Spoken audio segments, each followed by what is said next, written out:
Hey, this is Mark Moore, aka Tuxedo Mark, at various places on the internet. It's 12:46 p.m. according to a computer clock on Saturday, April 11, 2015, and this is my review of original Sailor Moon anime episode number 38, The Snow, the Mountains, Our Friendship, and, of course, a monster, too. This episode originally aired in Japan on December 26, 1992, at the beginning of winter, pretty much, and it seems to be winter. They don't say so, but it seems to be winter in this episode because, they're going skiing. Yeah. Okay, first of all, there's no pre-title scene. Basically, after the upcoming episode preview, it goes right to the title screen. They're having a meeting at Ray's Shrine, of course.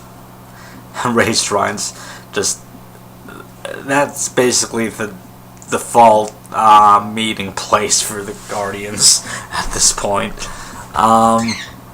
Anyway, Usagi has a flyer that says, there's you can go skiing, and there's going to be a Moon Princess contest. Someone's going to be crowned Moon Princess. So Usagi thinks it's perfect for her. Anyone else would see that as a trap. Anyone in the real world. Even Minako says, that seems awfully coincidental. Or something like that. She should have just said, it's a trap, you idiot. Anyway. So, Minako tells Luna and Artemis that they're going to go and train in the mountains. They buy it. They basically hang out in Usagi's bedroom, where it's nice and warm. So, Luna and Artemis get, one scene in this whole episode. They just stay behind. They hang out in Usagi's nice warm bedroom. I forget if they're on the bed or on the rug on the floor, but it's still cute. I don't know if Artemis even gets any lines. I think he's asleep the whole time, but it's cute, and it reminds me of my cat Mishu sleeping. Anyway, Yurichiro or Yurichido or whatever, Chad, he helps out with the lodging because his parents own a place up there. So we learn in this episode that Chad is rich, and Ray asks why he wastes his time working at a shrine, and he says, it's to better myself. Okay. But Usagi insists that Chad really just hangs there because he loves to smell Ray's hair, which is an odd thing to say. He likes the smell of your hair? It's like, what? Where did that come from? But anyway,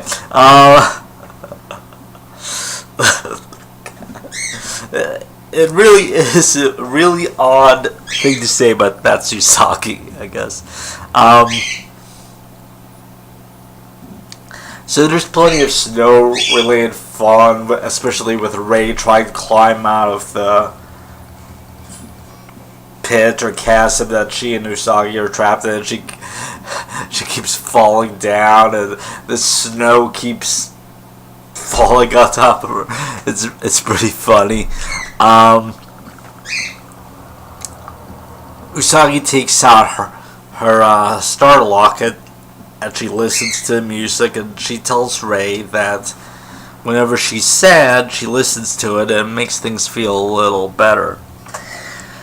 Usagi and Ray get into kind of a heartfelt discussion, and Ray she accepts that Mamoru or Tuxedo Mask is not for her, and he likes Usagi.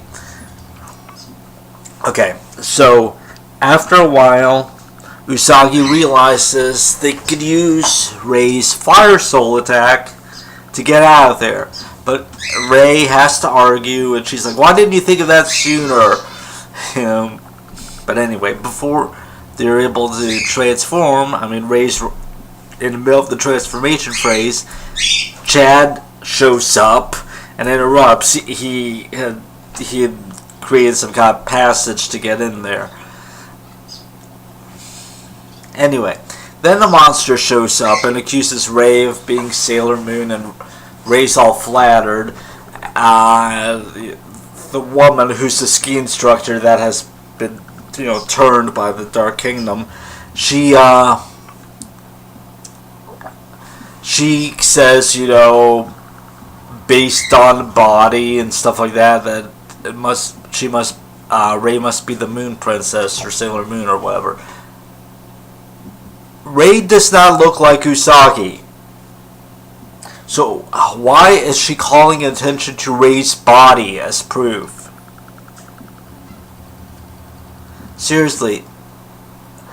The more that they try to do this, trying to learn Sailor Moon's true identity thing, it's just the more ludicrous that it becomes. Anyway, they defeat.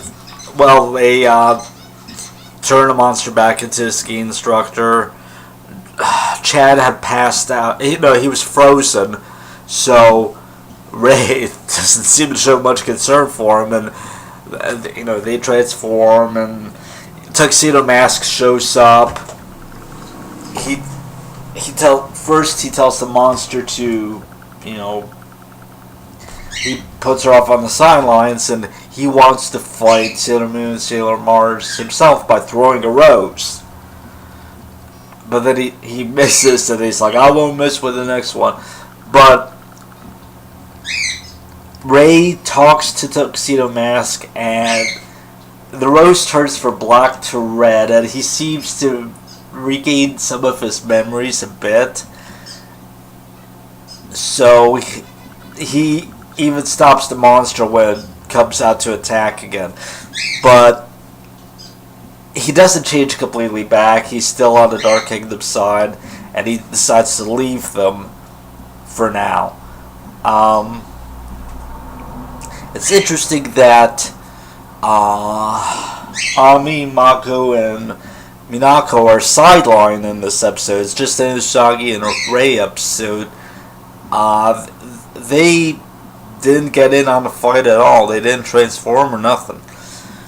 It's kind of like in the previous episode when Ami and Mako were sidelined and it was just Usagi, Ray, and Minako.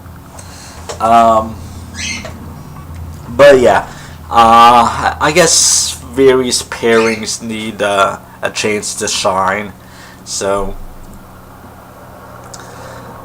they're probably going to do various combinations and stuff like that. Anyway, this episode is important because Ray gets over her feelings for Mamoru. Mamoru starts to kind of regain his goodness, and Ray falls for Chad because he showed bravery again.